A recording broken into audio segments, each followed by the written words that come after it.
Here's the star dropper lifter or puller that I made, and the idea is that it goes over the star dropper like so,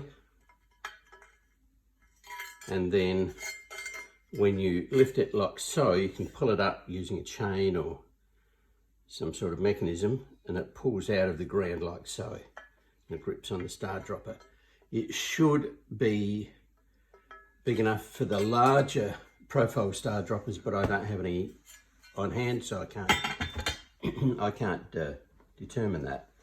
But here's the pattern I used. Now, as you see, the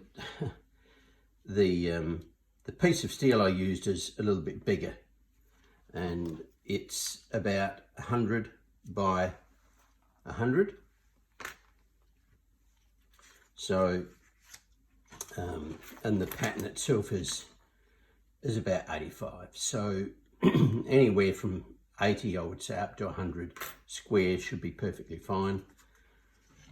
So here's the pattern, and here's a ruler. If you want to pause and take down the dimensions of the pattern, draw up the pattern, then do so now. Now,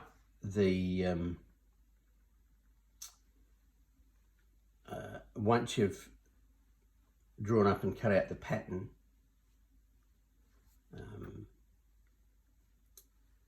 you want to mark out your 3 holes. Now, the dimensions are, this cutout here is 32 millimeters from the corner.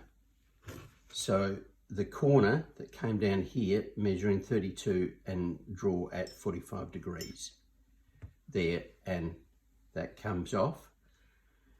The remainder is, the cutouts are 21 millimeters from the edges. The cutouts are 11.5 millimeters wide, and the center holes are 15 millimeters from the edges. This hole here is 25 millimeters from the corner, and you can round the corner if you like. I haven't, but you can. It probably is neater if you round the corners, but I haven't bothered yet. I may do so. So the way I made it was to, this is 100 millimeter stock, long stock, and I just cut off 100 millimeters from the stock. I marked the holes here and here using a marker, and marked the hole in from here using a marker. Now, as I said, the exact size is not critical, but what is critical is the shape of this cutout here and the distance from that corner here. So they're the important dimensions.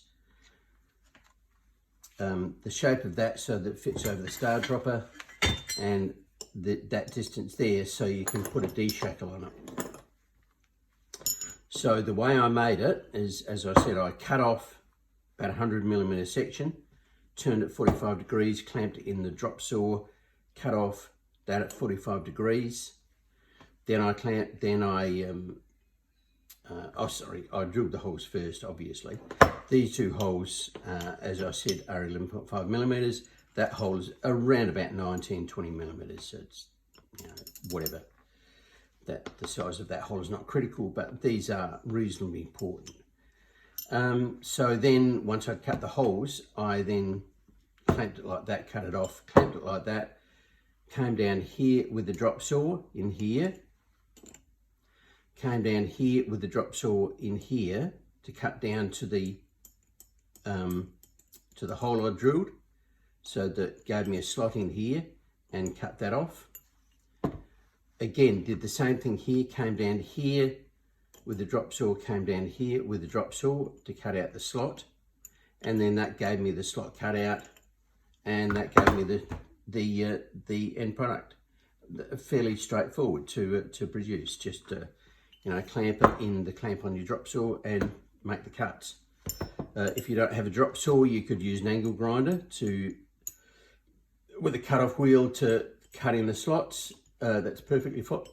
Cut down here, although with this thickness of steel, it requires a lot of patience to cut through, but you can do it. You can do it with an angle grinder, and just take off the edges with a grinder. And if you want, you can come in with your angle grinder and smooth out these edges and smooth out the slots and make it nice and pretty. You can round off your corners if you want, and all that's perfectly fine. Now, to secure it,